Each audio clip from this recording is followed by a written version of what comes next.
Y le agradezco muchísimo al doctor Humberto Medina, como siempre, y lo mismo que al doctor Octavio Duarte, que me hayan invitado a estar con ustedes, pues, esta noche para platicarles un poquito sobre el manejo de la osteoporosis posterior a una fractura. ¿Qué es lo que vamos a revisar? Bueno, vamos a revisar rápidamente el impacto mundial y nacional de fracturas, los datos demográficos y epidemiológicos de México, el manejo integral de los pacientes con osteoporosis y fracturas. ¿Qué son las FLS? Rápidamente, y las unidades de coordinación de fracturas y el modelo Geriatrims que tienen ustedes en el instituto. La osteoporosis, como ustedes recuerdan, pues es la enfermedad ósea metabólica más frecuente y que predomina en mujeres. El 70% son mujeres las que se fracturan y también las que tienen osteoporosis, aunque cuando no hay fractura, más o menos el porcentaje de la osteoporosis a veces, sobre todo en las vértebras, es muy similar en el hombre que en las mujeres. En las mujeres, pues es después de la menopausia, y en el hombre la osteoporosis es más gradual y ya es en edades avanzadas después de los 70 años.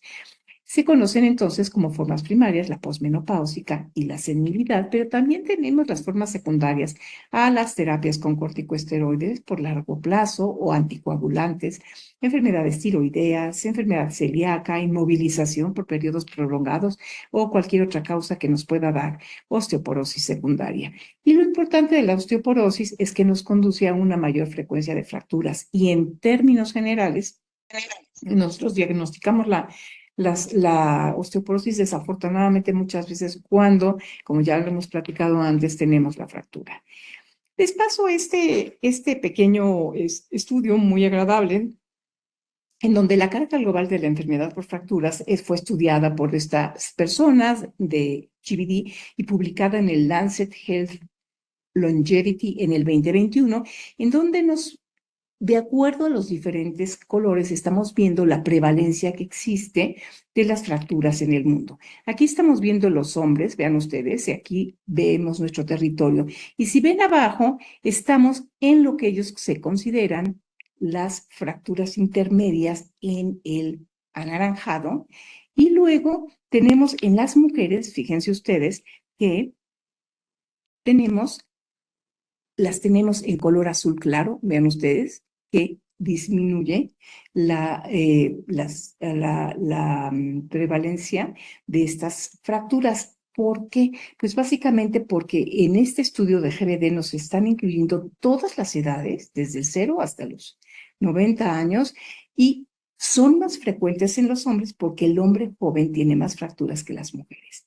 Pero esto va cambiando según la edad y entonces vean ustedes que aquí se ve muy claro todos los diferentes, en los diferentes colores tenemos los diferentes tipos de fractura y vemos, por ejemplo, en las edades avanzadas, que se los marco aquí, vean ustedes cómo las fracturas que son de la pelvis, de la cadera, etcétera, se vuelven más frecuentes, mucho más frecuentes en las mujeres que en los hombres. Y cuando aparecen más, pues después de los 55 años, como lo marca muy bien, se marca muy bien con esta flecha color rojo. Entonces, vean ustedes que la incidencia en el año del 2029 aumentó desde el 1990 en el 33.4%, las fracturas aumentaron y que esta prevalencia también aumentó en el 70.1%, aumentaron las fracturas en el mundo. Y los años vividos con discapacidad aumentaron en un 65.3%. La tasa estandarizada disminuyó y ahorita vamos a ver por qué disminuyen y hay un aumento de fracturas en los mayores de 90 años impresionante. En nuestro país la prevalencia de enfermedades musculoesqueléticas es del 36%, un poquito más, y aquí es donde entra la fractura. Las fracturas sí tenemos un 10% de mortalidad intrahospitalaria, un 30% de mortalidad en el primer año, el 25% de sobrevivientes requieren institucionalización y o cuidados especiales, y desde luego hay un aumento importante en la utilización de los servicios de salud después de las fracturas. Estos dos son datos del mismo instituto que encontramos en un manual que vamos a hacer referencia un poquito más adelante. Vean ustedes, la carga económica es muy significativa y hay más o menos 13.5 millones de fracturas por fragilidad en el 2025 que van a aumentar, perdón, que van a aumentar para el 2025, que ya es el año que entra, y se piensa que va a haber más de 500 millones de personas con osteoporosis, y por eso es importante tomar acción y manejarlas bien desde antes, aunque ahorita vamos a hablar del manejo post-fractura. Y vean ustedes estos datos de Latinoamérica, que en este momento también, un poquito, unos años atrás, teníamos un 7.1% de fracturas nosotros en Latinoamérica y que aumenta para el 2050 casi el doble a 12.5%. Y ahora veamos el panorama nacional. Pues miren ustedes con estos datos tan importantes de cómo van creciendo nuestros mayores de 65 años, pues nos estamos dando cuenta que ahorita tenemos un 3.8% de hombres y un 4.4 mayores de 65 años de mujeres.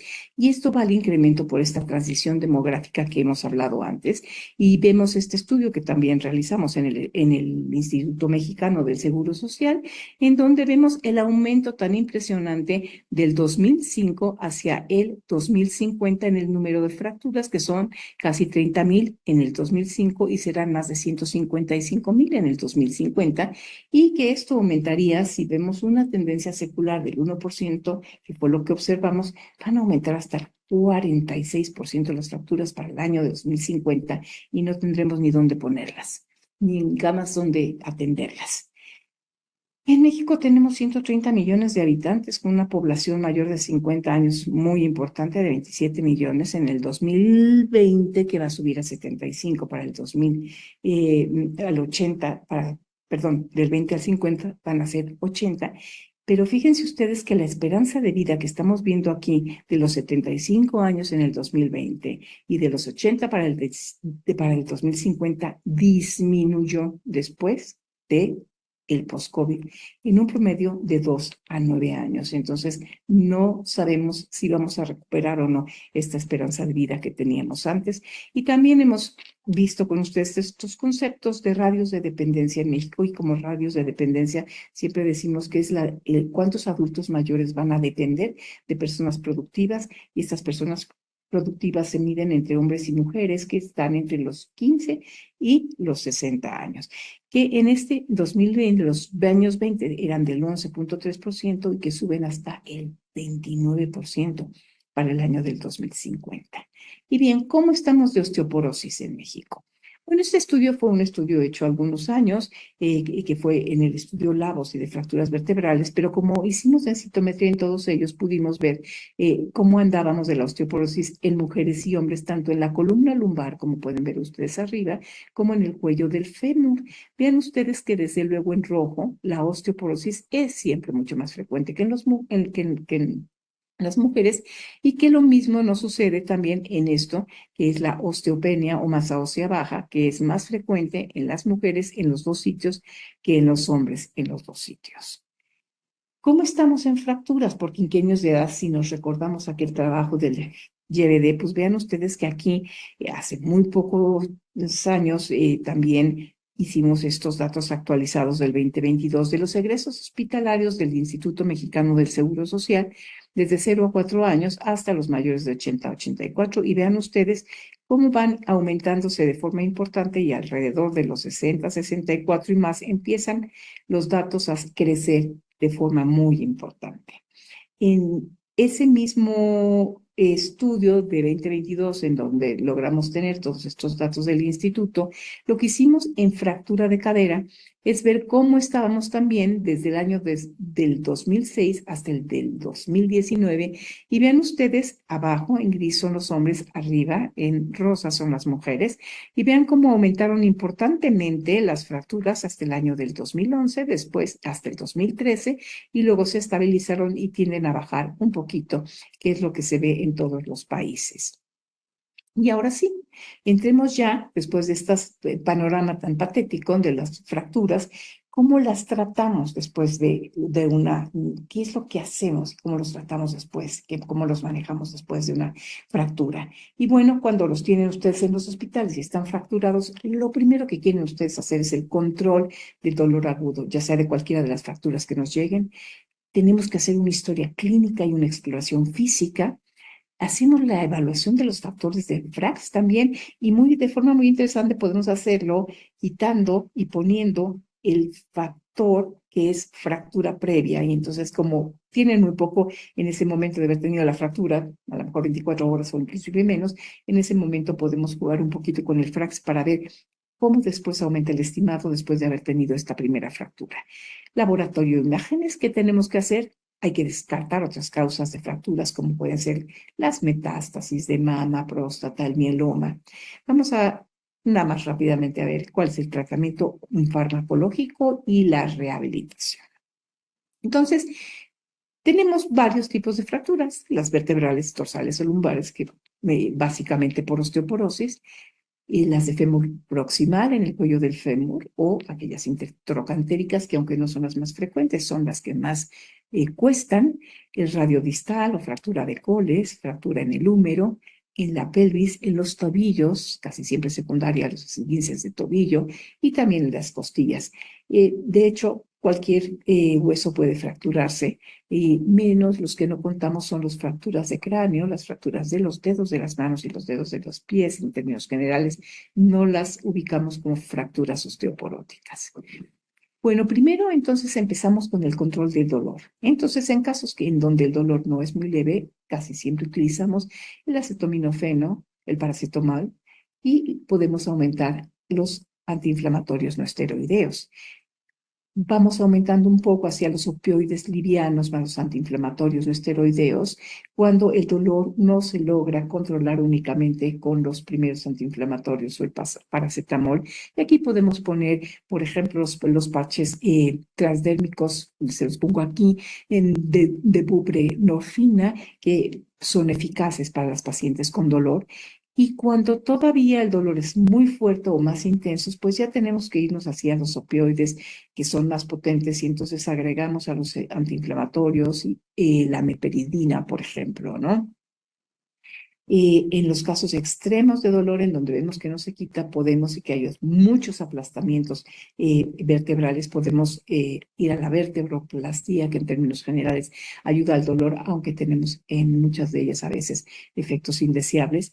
Y les puse esta última, la calcitonina subcutánea, que aunque en muchos países ya no se usa, más bien se cayó en desuso, hay muchos médicos que todavía la utilizan justamente para el dolor. Y el poner una calcitonina subcutánea más o menos de 100 unidades por día alivia el dolor en muchos de estos pacientes.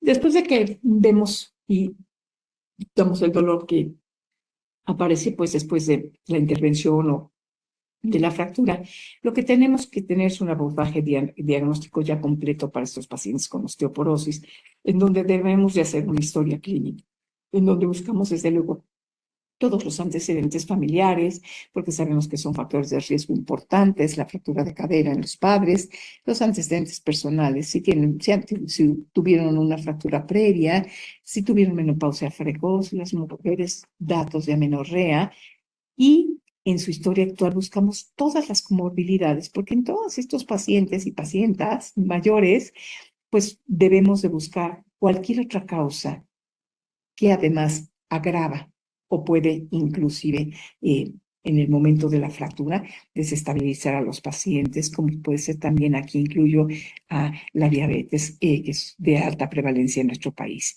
Y las otras cosas que nos interesa mucho conocer es cómo han sido sus estilos de vida, si son básicamente sedentarios, si no han tenido una nutrición adecuada, si tienen sobrepeso, etcétera. Y todos estos estilos de vida negativos, ¿no? Tenemos que ver si tienen tabaquismo, si tienen alcohol y si desde luego son sedentarios. ¿Qué hacemos? Bueno, pues también buscamos el índice de masa corporal. Sabemos que en los pacientes que son de bajo peso, de bajo peso y estatura, tienen un esqueleto menor y entonces tienen las fracturas.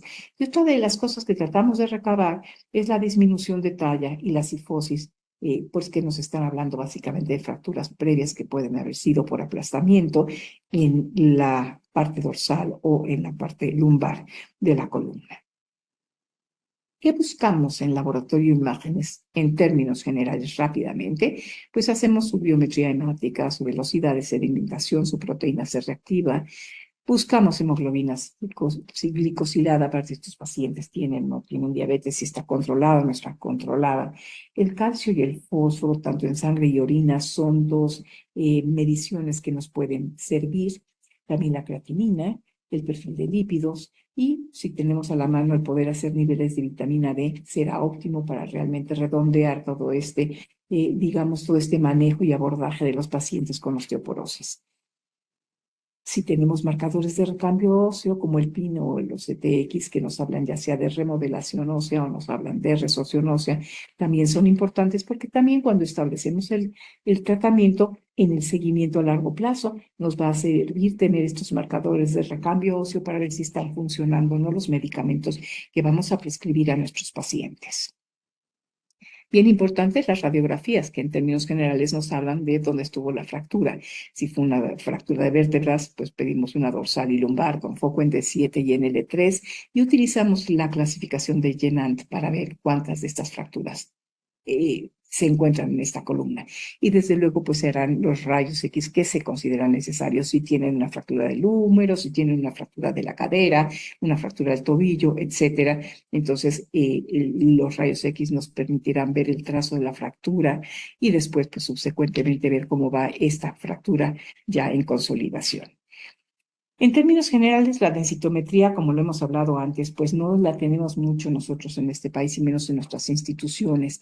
Entonces, aunque nos sirve mucho la densitometría, que puede tener morfometría también y puede tener TBS, pues si no la tenemos, ni modo, no lo vamos a usar, pero lo que sí debemos de usar son los estimados de riesgo por FRAX, que esos independientemente de que tengamos la densitometría o una morfometría, no son muy útiles para estimar el riesgo que pueden tener estos pacientes.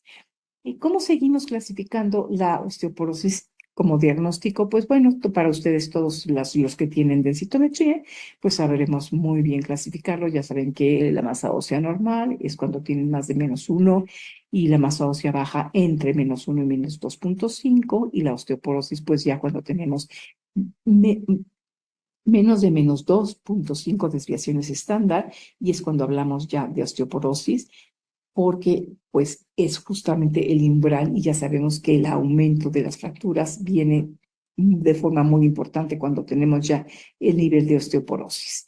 Y bueno, básicamente pues es una línea el continuo porque pues vamos perdiendo huesos según vamos creciendo. Y ahora FRAX, pues sí lo tenemos en México y tenemos que evaluar a toda paciente que ya está fracturada para ver ¿qué tan alto es su estimado de riesgo? En términos generales, la fractura que está en ese momento nos indica ya que es una osteoporosis severa, pero además de eso estamos aumentando todos estos factores de riesgo para saber qué tan alto está este estimado de riesgo, para saber realmente cuál es el manejo o el tratamiento que se puede indicar de acuerdo, por ejemplo, a las guías que existen hoy en NICE o a las guías internacionales, por ejemplo, que el mismo IOF tiene, ¿no? Y nosotros, pues aparte de tener ya nuestro FRAX calibrado en México desde hace varios años, también tenemos y desarrollamos a estos que son los umbrales de tratamiento que ustedes conocen bien también, en donde en la parte roja como semáforo tenemos que tratar y en la parte verde son los pacientes que no se tratan. En términos generales, si tenemos densitometría y la hacemos y caen dentro de esta franja anaranjada, quiere decir que son pacientes que enviemos a densitometría. Cuando tenemos la densitometría, lo usamos. Aquí lo importante saber es que para también optimizar el recurso de la densitometría, si no tenemos densitometría, más bien, antes de hacer una densitometría, siempre hacemos los factores de riesgo y vemos si nos cae dentro de esta franja anaranjada y si sí es así, es cuando indicamos hacer la densitometría, volvemos a recalibrar. En la mayoría de pacientes que nosotros tenemos, tanto en el Instituto Mexicano del Seguro Social como en todos los hospitales que son públicos, como no tenemos este recurso, los privados sí lo tienen y lo pueden utilizar, pero en términos generales nosotros no.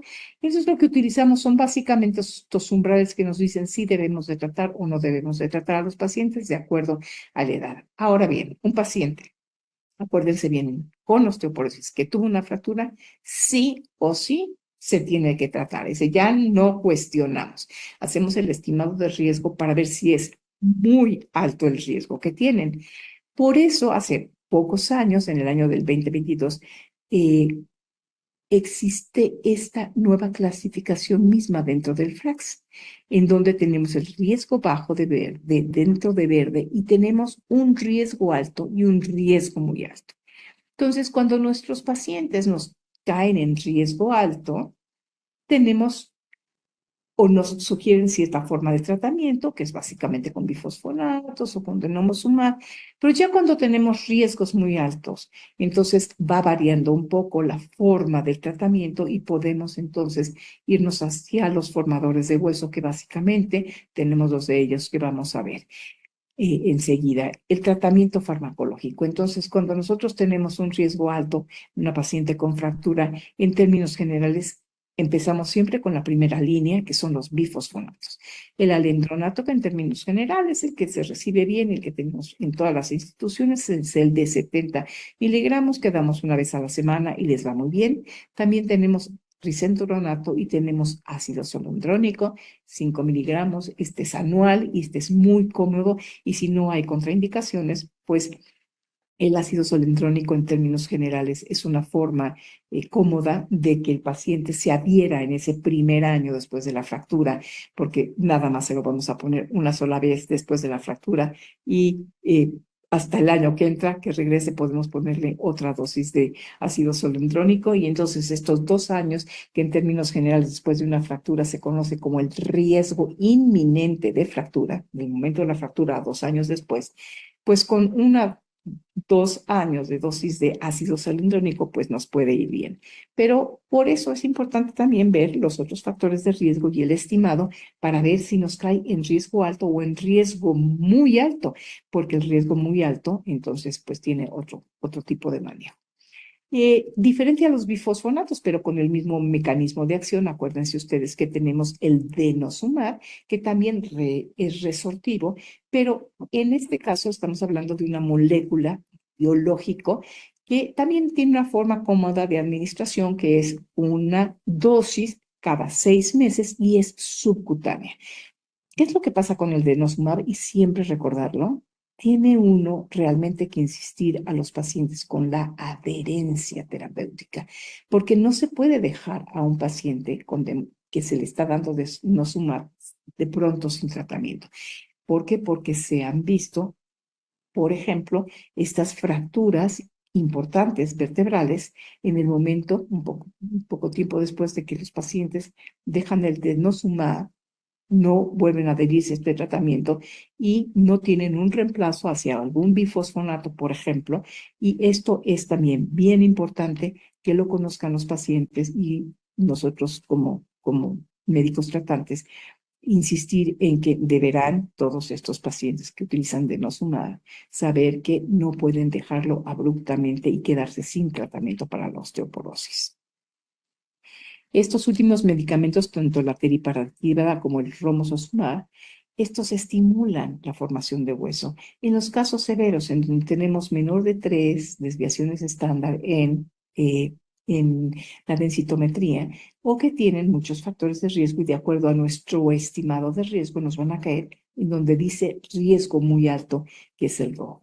Entonces ahí ya tenemos también sugerido una manera diferente de poder tratarlos en caso de que tengamos esta alternativa para nuestros pacientes. Cuando hacemos nuestra historia clínica completa y vemos que es un paciente con muy alto riesgo, a lo mejor nos conviene un poco más ir primero con uno de estos medicamentos para estimular el hueso, la formación del hueso, y después de 1 año, por ejemplo, con el romosozumab, o de 1 año y medio o 2 con la teriparatida, que es el límite de tiempo, de periodo en donde podemos dar estos medicamentos formadores de hueso, y reemplazarlo después por alguno de los medicamentos que son resortivos, que pueden ser cualquiera de los bifosfonatos o el denosumab. Hay muchas formas, hay muchos artículos, hay muchas preferencias diferentes, y también tenemos que fijarnos qué es lo que nosotros tenemos y qué es lo que el paciente, en nuestro plan con el paciente, quiere recibir, y se va a adherir, sobre todo, porque la adherencia es muy importante. Platicar con ellos de que esta es una enfermedad crónica, que esta cronicidad nos llevará, como en la hipertensión, aunque no les duela nada, aunque no se les haya roto otro hueso, ellos tienen que seguir su tratamiento a largo plazo. Otro de los pilares también en los pacientes en su manejo después de la fractura es la rehabilitación. La fisioterapia es crucial para mejorar la movilidad, la fuerza y equilibrio y reducir así el riesgo de futuras caídas. Y se inicia lo antes posible para prevenir complicaciones por inmovilización prolongada. Y también se sugiere esta terapia ocupacional que ayuda mucho a los pacientes a adaptarse a las actividades de su vida diaria y les reduce el riesgo de caídas en el hogar.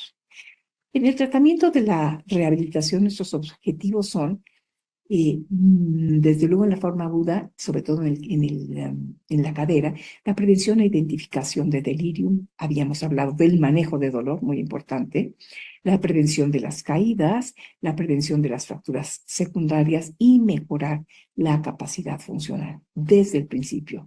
Son estos los objetivos y tenemos diferentes intervenciones para todo esto. Hacer ejercicio terapéutico de forma estructurada o tener interacciones de actividad física. Es muy importante cómo hacer la transferencia y la deambulación temprana, cómo incorporar lo más rápido posible en los pacientes con fractura de cadera a la deambulación temprana, un entrenamiento funcional y una adaptación funcional de los espacios dentro de su casa y en algunas ocasiones también la estimulación eléctrica es importante.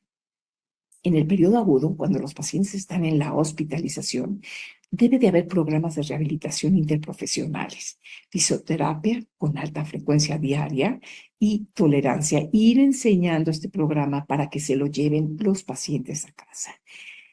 Asistencia también para esta transferencia fuera de la cama y para que empiecen a deambular de forma temprana tras la cirugía.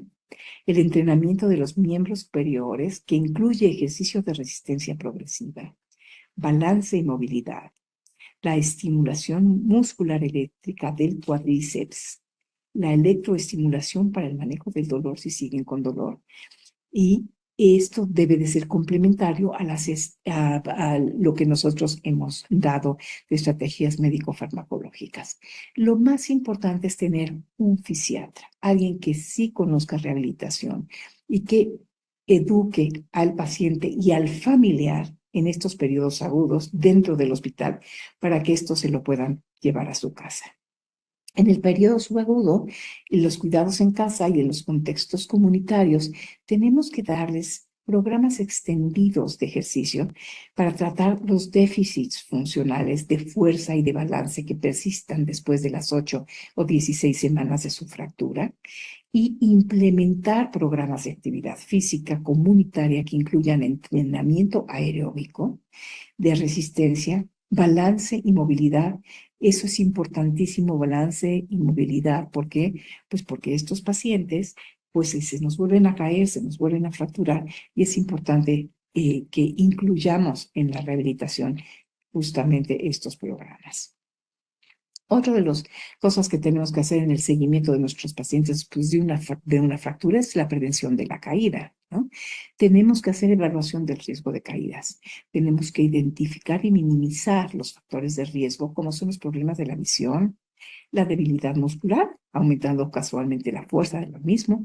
Preguntarle a la historia clínica si estos pacientes tienen medicamentos sedantes y todas las condiciones del hogar, la iluminación, las alfombras, los cordones del teléfono, los cordones de electricidad, etcétera, que tenemos que tenerlos a ellos. En Senaprece, no sé si ustedes en el instituto tienen ya una guía de caídas, me imagino que sí. Y si no, en Senaprece, si se meten a Senaprece, tienen un manual para prevención de caídas que realmente es muy bueno y que será de mucha utilidad para los pacientes. Y también los programas de ejercicios que van enfocados en el entrenamiento del equilibrio y la fuerza y la coordinación, que lo platicábamos hace un momento, para que estos pacientes realmente al tener su balance y su equilibrio, pues tengan menos probabilidades de caerse y el ajuste de los medicamentos que puedan contribuir a las caídas, como estamos hablando, de estos mismos, no sé si están medicamentos sedantes o de otro tipo, que puedan interferir, digamos, con la buena, digamos, con su claridad en los momentos mentales o cuando se despiertan en las noches porque quieren ir al baño, etcétera, ¿no? Y luego, finalmente, ¿qué hacemos en un seguimiento a largo plazo? Pues es fundamental realizar un seguimiento regular para ajustar el tratamiento de la osteoporosis, ir viendo cómo va, cómo se va recuperando el hueso, cómo se van recuperando el músculo. Este binomio músculo-hueso es verdaderamente importante. No es nada más tratar al hueso, sino también fortalecer al músculo. ¿Cómo va su adherencia a la medicación? Y evaluar el riesgo de nuevas fracturas. Y esto lo podemos seguir abordando con el mismo FRAX. Tenemos que educar a nuestros pacientes sobre la importancia del manejo de la osteoporosis y la prevención de las caídas. Como les decía hace algunos minutos, este manejo de osteoporosis, este manejo y tratamiento es un manejo a largo plazo y tienen que entender que su tratamiento será crónico. Ahora, todo esto que yo les platiqué, que es cómo manejamos a los pacientes después de una fractura, todo ello se fueron dando cuenta poco a poco y muchas publicaciones salieron de lo que iba sucediendo.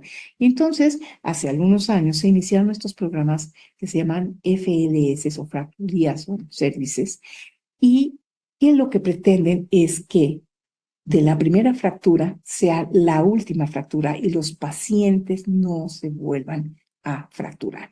Entonces, hace muchos años, en este artículo de perspectiva, nos indican que hay una alta proporción de fracturas secundarias. Después de la primera fractura viene la segunda y que se perdían estas oportunidades de prevención que con un manejo apropiado podían disminuir esta segunda fractura. Porque un paciente que presenta riesgo de fractura requiere esta evaluación completa de la que hablamos, que incluye DMO si lo tenemos, si no, nada más la evaluación de riesgo por FRAX y tenemos que ver todo esto de la iniciación del tratamiento, los medicamentos específicos para hueso, etcétera, etcétera. Y entonces este concepto de FLS salió y muchos países los adoptaron y hay muchos diferentes tipos de FLS. Entre ellos, ustedes en el Instituto Nacional, perdón, en el IMSS, tienen esta estrategia nacional que se llama OrtioGeriatrims, que es espléndida. Inició con mucho entusiasmo el doctor Humberto Medina, que es un gran geriatra y conocedor de estas cosas. Y entonces el modelo que se adaptó en el IMSS lo vamos a revisar rápidamente porque realmente muchos de ustedes a lo mejor ya lo conocen. Sabemos que el 60% de las cirugías, por ejemplo, de fractura de cadera que ocurren en México, pues son atendidas en el IMSS, ¿no? Y entonces había que haber un trabajo conjunto en el cual agradezco mucho la colaboración que nos permitieron tener en el Instituto Mexicano del Seguro Social, tanto a la IOF como a la UNAM, para adaptar un marco de mejores prácticas a las necesidades particulares que ustedes tienen en el Instituto Mexicano del IMSS y formar estas unidades UFMO, que son unidades funcionales multidisciplinarias de ortogeriatría. Entonces, ustedes manejan básicamente este modelo que es un modelo en donde es muy importante la presencia del geriatra junto con la presencia del ortopedista y este binomio es el que hace posible la orientación de estas unidades de multifuncionales, multidisciplinarias de ortogeriatría y tienen ustedes desde luego este manual muy bueno que sacó el IMSS y ¿cómo se hizo? Pues se convocó un equipo para que se desarrollara este modelo del Instituto Mexicano del Seguro Social y entonces, ¿por qué se caracterizan sus unidades que hoy la tienen? Como les decía, hay un binomio coordinador que es el ortopedista y el geriatra.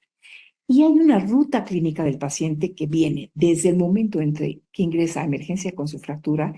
En ese momento es nada más para fractura de cadera, no sé por ahí, que me va a decir el doctor Humberto Medina si ya se está adaptando a otro tipo de fracturas, pero este fue para fracturas de cadera, que son los que más nos cuestan y los que más problemas tienen en mortalidad, costos, etcétera. Entonces, la base de datos esta ruta clínica del paciente va desde emergencia hasta que sale del hospital y después su seguimiento. Y es una base de datos global del IMSS que recolecta los datos de cada etapa de la ruta clínica. De esta manera ustedes pueden ver desde las horas que estuvieron en urgencia, cuándo entraron en el quirófano, cuánto tiempo estuvieron en el quirófano, salieron de ahí, cuánto tiempo en recuperación y después cuántos días hospitalarios se quedaron los pacientes con ustedes. Estos y en este marco del IMSS también se adhieren a prácticas internacionales de digamos, FLS y desde luego el IMSS, todas aquellas unidades de ortogeriatría que tienen ustedes, que ya se adhirieron a este marco, y entran a un programa internacional que tiene la Fundación Internacional de Osteoporosis para fomentar la mejora de calidad. Y entonces, bueno, el IMSS está ya dentro de este marco en donde obtienen también digamos, este beneficio internacional, las unidades de ortogeriatría. Y esto es lo que hicimos desde septiembre del 23, enero del 24, noviembre, enero del 24, en donde hubo esta adaptación del programa de mentorship que nosotros damos en el IOF, ha adaptado a la realidad de la ortogeriatría del IMSS y entonces se seleccionaron entrenadores, tenemos nosotros en IOF, mentores de FLS, y lo que hicimos fue desarrollar el currículum y el contenido en una plataforma y se seleccionaron a los mentores del IMSS. En un programa híbrido se hicieron 5 parejas de mentores de la osteogeriatría y un mapa de ruta de mentoría.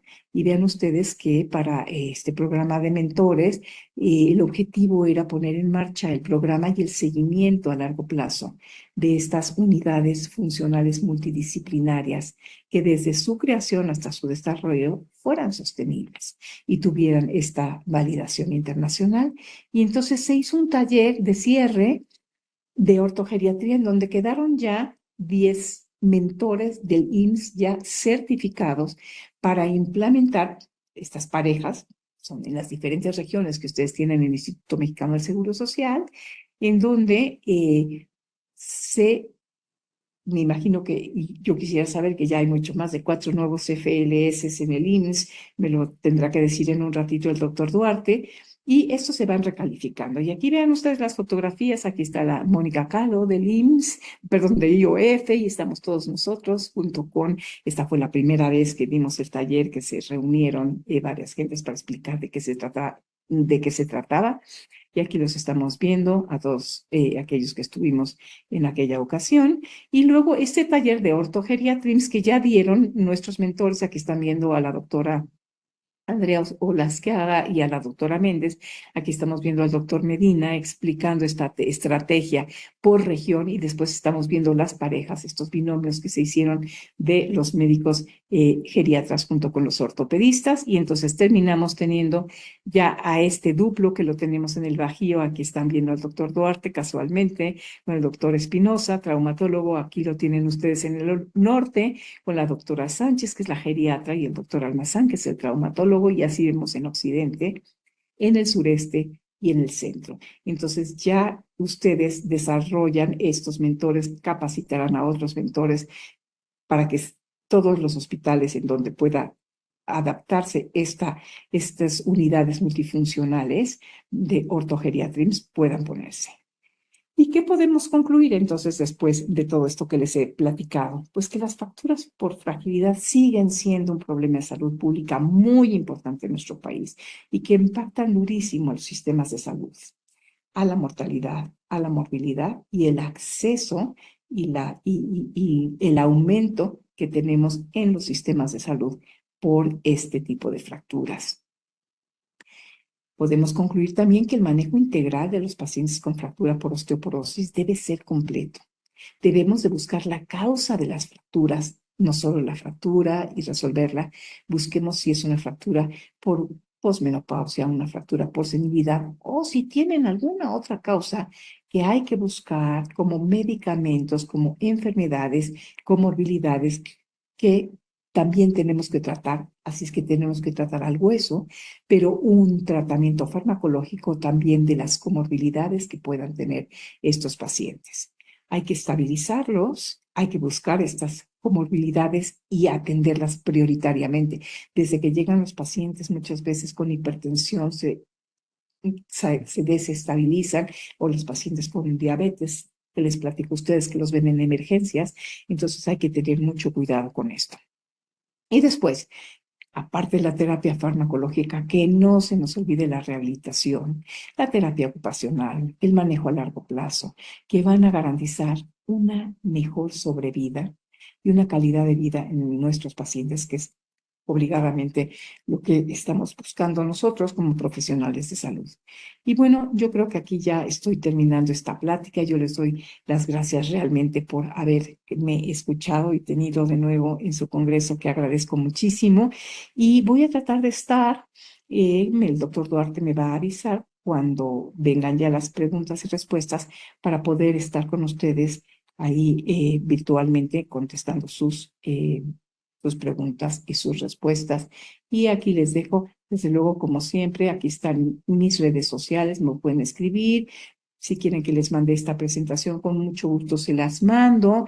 En fin, cualquier cosa que se les ocurra, estaré encantada realmente de hacerlo. Y ahora voy a dejar de compartir, tratar de cerrar esta grabación ya para estársela enviando en este momento al doctor Duarte. Y pues muchísimas gracias a todos por su Ay, atención. listo, aquí estoy. Hola, doctora, muy buenas noches.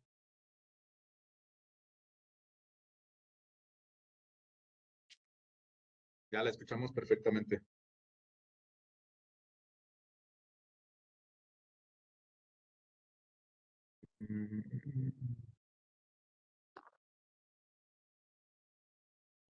¿Me escucha, doctora? Escucho, lo que pasa es que como no sé por qué en el teléfono no puedo escuchar muy alto. A ver, escucho y Ah, luego, y ya. luego contesto. Lo escucho ahora. Perfecto, doctora. Antes que nada, muchas gracias por la presentación. Bueno, voy a leer las preguntas, algunas que han realizado. De todos modos, igual pueden ir escribiendo las preguntas dentro del chat y ya yo las leeré. La primera pregunta, doctora, es: ¿la vitamina D se suspende al llegar a las cifras deseadas o debe ser de por vida? Es lo que realizan una pregunta. Ah, bueno, a ver, en esa pregunta quisiera decirles lo siguiente. Número uno, tomamos los niveles de vitamina D y vemos cómo están. Si hay que repletar porque tiene niveles bajos, pues usamos una dosis un poco más alta hasta que los repletamos. Y lo que es importante, y sobre todo como son adultos mayores, es que sí sigamos con una dosis de mantenimiento de vitamina D, que puede ser de 800 a 1000 unidades diarias. Perfecto, doctora, muchas gracias. La siguiente pregunta es: ¿cuál es el tratamiento farmacológico ideal en osteopenia y hasta cuándo se llega a suspender? A ver, bueno, veamos esto de osteopenia, ¿sí? Quiere decir que están en masa ósea baja, pero no es que se traten nada más por eso. Los pacientes que están en osteopenia y que están en digamos, situación como medio anaranjada que está ahí, que es la masa ósea baja, en términos generales les hacemos el FRAX. Y entonces el FRAX nos indica que otros factores de riesgo adicionales, porque realmente el tratamiento farmacológico lo damos cuando ya están en osteoporosis, pero sí se puede dar en masa ósea baja para prevenir fracturas si tenemos un riesgo alto de tenerlo. Entonces, hacemos el FRAX, metemos el resultado, ahí si tienen el resultado de la densitometría, lo ponen ahí, ven qué tan alto está su estimado, lo ponen en estas gráficas que les di de acuerdo a su edad y el porcentaje de riesgo, tratan a los pacientes. Muy bien, doctora, muchas gracias. Esta pregunta es buena porque sí es bastante controvertida de repente. Opinión sobre la frecuencia de aplicación del ácido zoledrónico en dosis de 4 miligramos. Fíjense que esto es bien interesante y esto se los cuento más como chisme porque no está publicado. Por ejemplo, el doctor McClung, cuando hizo los estudios con ácido solendrónico, realmente el ácido solendrónico que se probó es el ácido solendrónico de 4 miligramos, que aparentemente dura lo suficiente. O sea, si realmente en los estudios que se hicieron para probar dosis, se veía que los de 4 miligramos podían sí sostenerse pues 10, 12 meses. Entonces, la realidad, que es lo que ustedes tienen en el IMSS, que son el solendrónico de 4 miligramos, pues la verdad de las cosas es el que deben de utilizar. Y hay muchos esquemas, porque como al final del día no está escrito, entonces los esquemas son diferentes. Pero en términos generales, la gente los utiliza a lo mejor un poco menos, 10 meses, por ejemplo, y ponen la segunda dosis de ácido solendrónico. En esto sí pueden leer que existen diferentes. Y hay quien le va muy bien, porque acuérdense que el solendronato se fija en el cuerpo, se fija en el hueso. Y entonces pueden realmente a veces librar estos 12 meses perfectamente bien con 4 miligramos. Perfecto, doctora. Aquí otra pregunta, dice, doctora, ¿hay alguna relevancia clínica relacionada con la toma de densitometría en diferentes zonas de cadera, muñeca y o columna lumbar? Bueno, según los criterios, por ejemplo, de densitometría, uno tiene que tomar cualquiera de ellos que tenga el menos 2.5 como criterio para el tratamiento de osteoporosis. Ahora, ¿qué es lo que pasa?